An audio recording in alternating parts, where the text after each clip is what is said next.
A Papua New Guinean academic based in Australia says a no vote outcome in the voice referendum on Saturday will be a setback for Australia's country to country and people to people relations in the Pacific.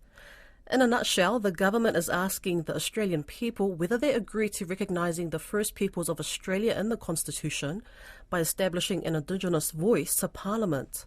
Some Pacific leaders have voiced a keen interest in the outcome of the vote, saying it would have an impact on how Australia is viewed as a country in the region.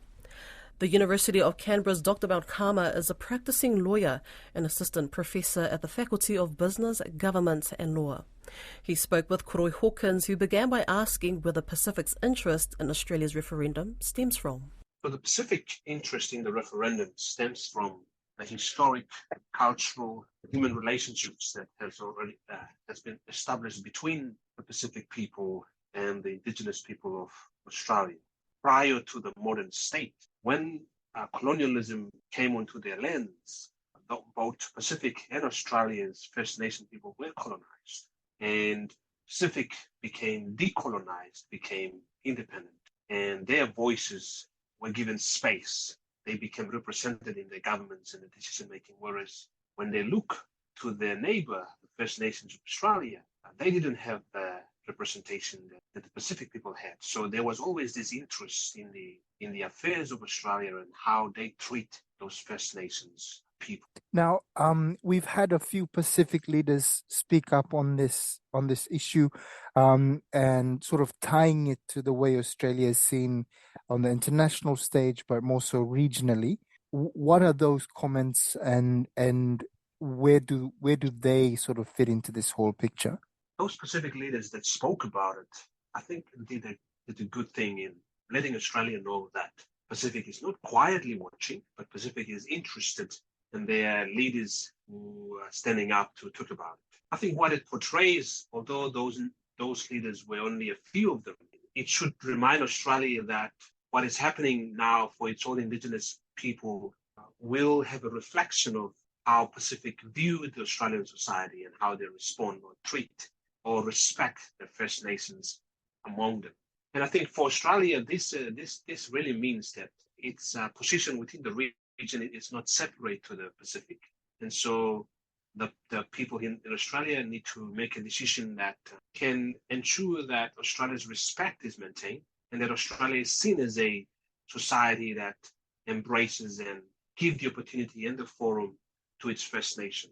Because treating them right here would send a message that they could also be treating the Pacific right. The latest poll out on the possibility is showing that a no vote is more likely than a yes vote at this point in time. If that ends up being the outcome of the referendum, what is it that Pacific leaders are, I guess, on the other side of saying that it would be good for Australian international relations to have a yes vote? What is the alternate to that in the event of a no vote?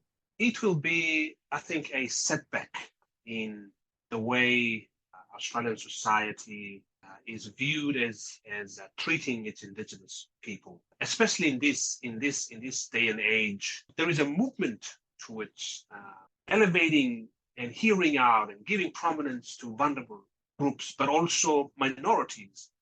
And Indigenous people have been part of that.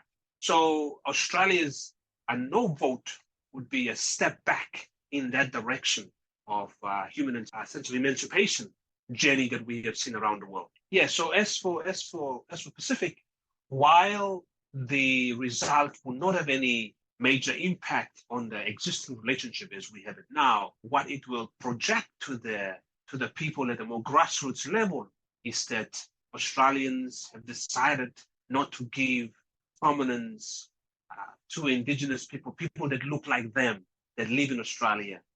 So that in some ways would make people on the ground have two minds about dealing and talking and sort of relating to Australia, knowing that their own Indigenous family are not treated in the way that they would expect. So I'm not sure how this would play out practically, but that perception for any Australian dealing in the region, that's a perception that they will have to encounter. For Pacific Islanders sort of trying to understand the discussion. Are you able to break down for our listeners just what is the referendum actually about? Okay, so the referendum, Australia, in order to change the constitution, unlike many other Pacific countries, only Fiji, in fact, has some aspect of referendum in their constitution, whereas all the other Pacific countries, in order to change the constitution, to bring something into the constitution or to amend it, only the parliament decides on it with specific way of going about voting. Whereas in Australia, any change to the constitution is by referendum, meaning the people, the 26 or 29 million people of Australia will have to vote, who are eligible of voting, will have to vote on that. Now, there is a framework on how that voting would happen, but essentially the changing of the constitution must go back to the people to vote on whether or not that change should happen. The voice referendum is a proposed constitutional amendment that is brought by this government, the Labour government, in order to, or that seeks to create a special body called the Voice that deals with Indigenous, the Aboriginal, the Torres Strait Islander people, the First Nations, as they call it here in Australia, those people that were in Australia before the settler colonialists came onto the land. And so the Voice is meant to give them, these people, a greater say in the affairs that govern them. Rather than leaving it to Parliament, this Voice would be a body of people that would also contribute directly to Parliament and influence the policy decisions concerning.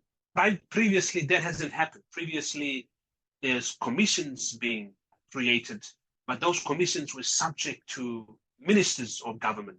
They were under the control of ministers of government who are mainly or has always been white Australians. So the voice of the Indigenous people hasn't really gone directly to Parliament. So this Voice is now saying, or is now wanting to create a direct voice to Parliament.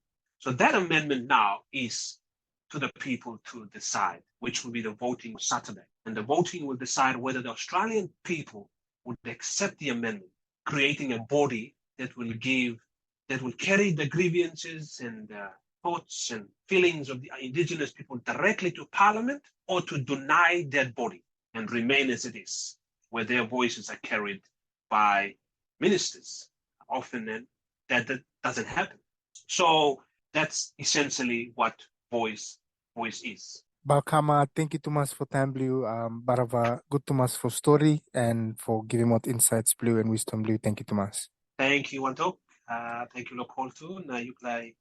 You, the family, having good birthday in New Zealand. Reuters reported that according to the final poll by YouGov published on Thursday, those opposed to the proposal lead the yes camp by 56% to 38%. Some 6% of those polled were undecided. YouGov polled 1,519 voters for the survey.